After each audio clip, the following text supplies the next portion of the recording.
கௌரிஸ் கறி கார்னர். நாம் இன்னைக்கு பார்க்க போகிற ரெசிபி நவராத்திரி டே 4க்கான ரெசிபிஸ். நாம் இன்னைக்கு அரிசி தேங்காய் பாயாசம் தான் பார்க்க போகிறோம். தேவையான பொருட்களை பார்த்துடலாமா? ஒரு டேபிள் ஸ்பூன் அளவு அரிசி எடுத்துருக்கேன். ஒரு 4 அல்லது 5 பாதாம் பருப்பு, முந்திரி பருப்பு கூட நீங்கள் சேர்த்துக்கலாம்.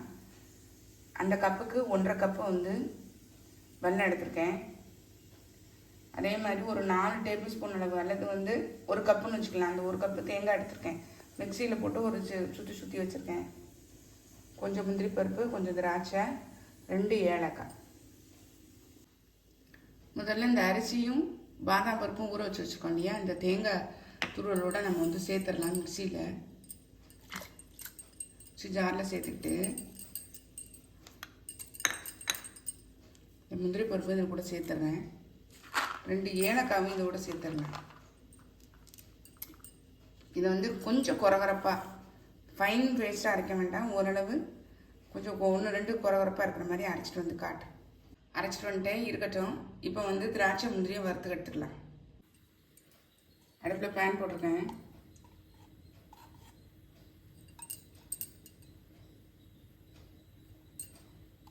ஒரு டேபிள் ஸ்பூன் அளவு எண்ணெய் ஊற்றிருக்கேன். முந்திரி பருப்பை வறுத்து எடுத்துக்கலாம்.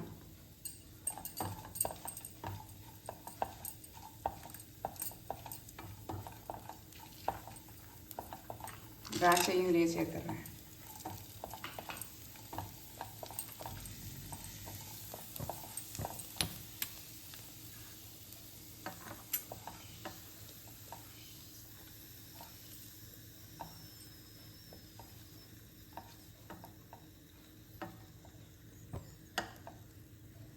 ஃபுல்லாக எடுத்துட்டேன் பாருங்கள். இப்போ நம்ம அரைச்சி வச்சுக்கிற விழுது இதில் சேர்த்துடலாம். நல்லா வெந்துருச்சு பாருங்கள். நம்ம இந்த ஸ்டேஜில் கரைச்சி வச்சுருக்கிற வெள்ளத்தை இதில் சேர்த்துடலாம்.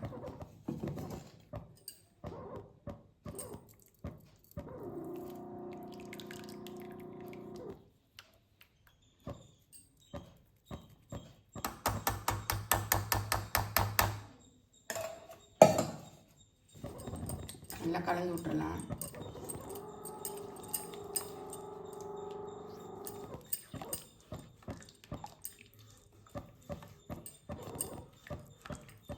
கலந்துட்டு லைட்டாக ஒரு கொதி வந்த உடனே நம்ம வந்து ஆஃப் பண்ணி இறக்கிடலாம்.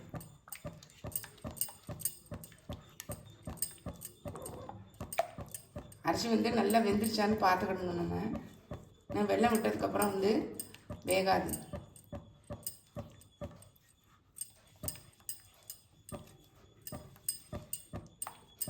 கட்டி கட்டியாக இருக்கிறதெல்லாம் வந்து பாதாம் பருப்பும் முந்திரி பருப்பும் உள்ள துகள்கள் தான்.